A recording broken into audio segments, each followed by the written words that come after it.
Hello friends, welcome back to my channel. আশা করি তোমরা সবাই খুব ভালো আছো। তো আরও একটা দিন তোমাদের সঙ্গে কাটাতে চলেছি। তো তোমরা দেখতে থাকো পুরো ব্লগটা। আই হোপ তোমাদের ভালো লাগবে। তো চলো, এখন করছি রান্না। এখন বাজে 9:30।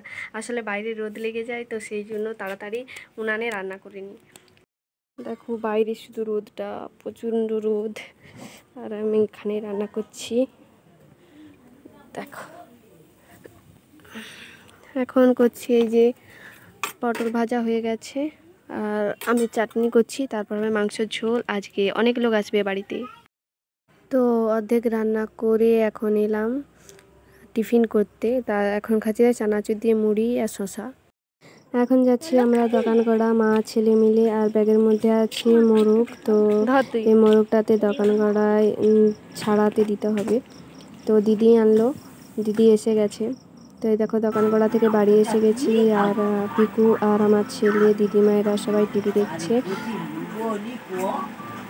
তো দেখো দিদি এসে গেছে, আর দিদি এখন যাচ্ছে ঘাটের দিকে। মা আছে, তো মার সঙ্গে একটু দেখা করতে যাচ্ছে।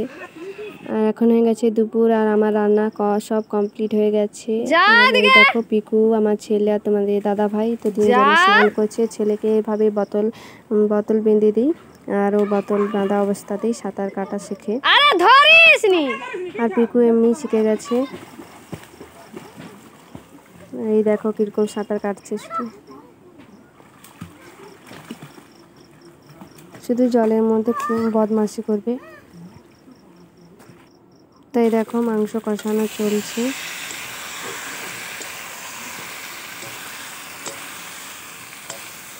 তো মাংস কষানো চলছে, মাংসটা রান্না করতে বাকি আছে।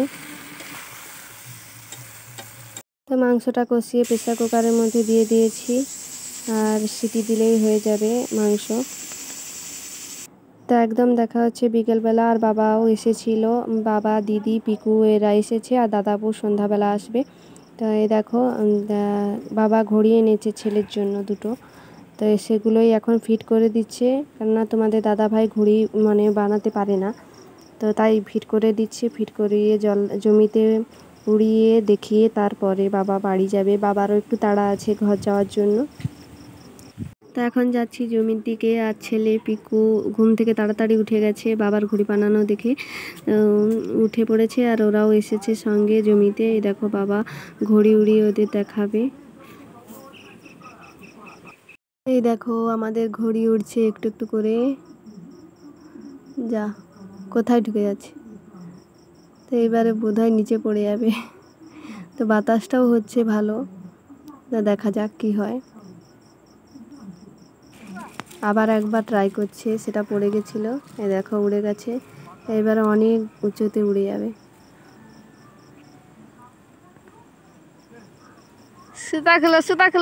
এখানে একটু রোদ আছে, তো আর এই যে ছেলে আর একটা ঘড়ি নিয়ে বসে আছে, আর ওই ঘড়িটা দেখো কতটা উঁচুতে উঠে গেছে। রোদ জমিটাতে দেখো কত উঁচুতে উঠে গেছে, একবারে ছোট লাগছে না। বাবা একটু শিখিয়ে দিল ওকে আর কি, ঘড়ি ওড়ানো কিরকম করতে হয়। বাবা নামাচ্ছে ঘড়িটাকে। তো ওই যে পেছনে যে নেজুরটা আছে ওইটা আরও লাগবে, ওই জন্য বাবা নামাচ্ছে ঘড়িটাকে। দেখ টেনে টেনে নামাচ্ছে। বাবা রেডি হয়ে গেছে বাড়ি যাওয়ার জন্য। বিকেলবেলা বাড়ির সমস্ত কাজ সেরে ফ্রেশ হয়ে এলাম, তোমাদের সঙ্গে কথা বলবো। আজ ভীষণ হাওয়া দিচ্ছে, আজকে জানি না বৃষ্টি হবে কি না। মেঘটাও একটু মেঘলা মেঘলা হয়ে আছে, আর ভীষণ হাওয়া দিচ্ছে আজকে। দেখো গাছগুলো কেউ নড়ছে, দেখতে পেয়েছো আশা করছি। তো এখন একটু যাব জমির দিকে। তো দিদি গেছে, মা গেছে, আর বাবা তো বাড়ি চলে গেছে। আর পিকু আদি ওরা এখনও পর্যন্ত ঘড়ি উড়াচ্ছে। ওদের এখন ঘড়ির প্রথম যেহেতু ওড়াচ্ছে, তো ঘড়ির নেশা তো লেগেই গেছে।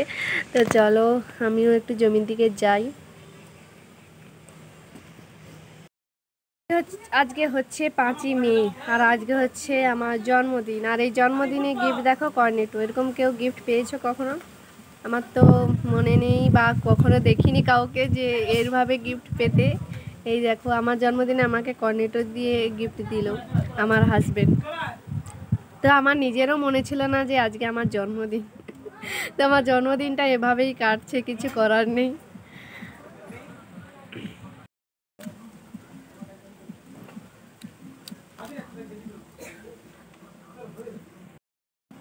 আর ছেলেকে যে দুটো ঘড়ি বাবা কিনে দিয়ে গেছিলো সে দুটো ঘড়ি কেটে উড়ে পালিয়ে গেছে, কোথায় চলে গেছে কে জানে।